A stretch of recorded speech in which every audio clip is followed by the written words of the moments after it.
Кристофер Мелон, поранешен американски разузнавач, ја повика федералната влада да објави информации за наводните проекти за обратен инженеринг на технологијата на неидентификуваните летечки објекти.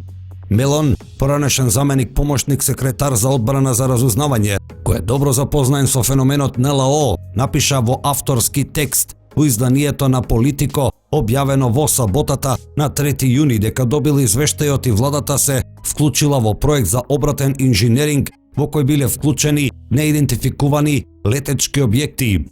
Мелон наведува дека упатил 4 сведоци до Канцеларијата за решавање на аномалии од сите домеини, што е канцеларијата во рамките на Пентагон за проучување на феноменот НЛО со име АРО, кои тврделе дека имаат сознанија за тајна владина програма, која вклучува анализа и експлоатација на материјали пронајдени од вонземски летечки објекти и дека бил контактиран од други извори за наводна тајна програма за обратно инженерство во рамките на американската војска. Тој наведе голем број причини зошто смета дека информациите за овие наводни проекти треба да бидат јавни. Мелон посочува дека американците имаат право да ја знаат вистината за тоа дали владата има проекти за обратно инженерство на НЛО и дека луѓето можат да се носат со какви било информации за вонземјани. Откривањето на таквите информации исто така може да им помогне на глобалните лидери да развијат ефективно одвраќање или против напад, напиша тој истакнувајќи дека нема знаци на било каква вонземска агресија.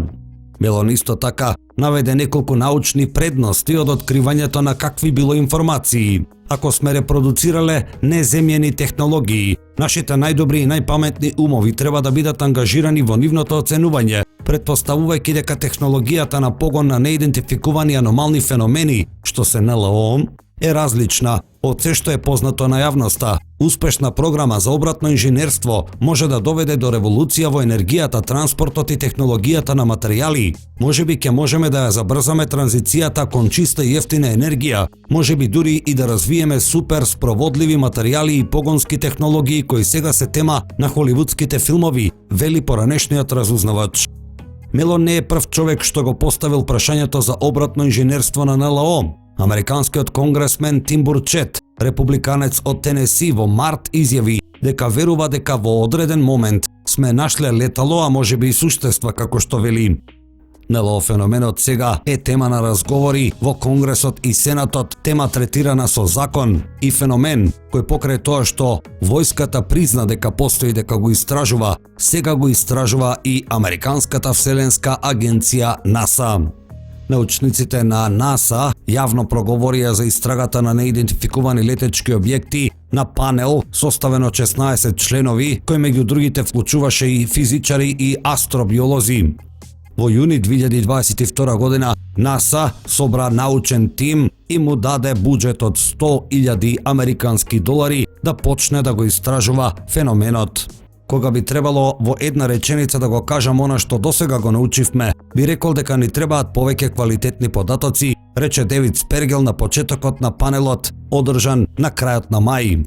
Целта на собирот во седиштето на агенцијата е да се одржи дискусија пред објавувањето на извештај кој треба да пристигне во јули, за кој според Ден Еванс, висок научник во официјалната истражувачка единица на НАСА, се работи веќе неколку месеци. Забележани се повеќе од 800 предмети, рече на панелот Шон Киркпатрик, директорот на Канцеларијата за проучување на феноменот НЛО, наречена All Domain Anomaly Resolution Office. Тој додаде дека имаат од 50 до 100 нови извештаи секој месец. 2 до 5% од ваквите предмети се од необјаснива природа, рече тој. Скоро половина од објектите кои што ги истражува Канцеларијата All Domain Anomaly Resolution Office биле сфери, што е навистина чуден податок.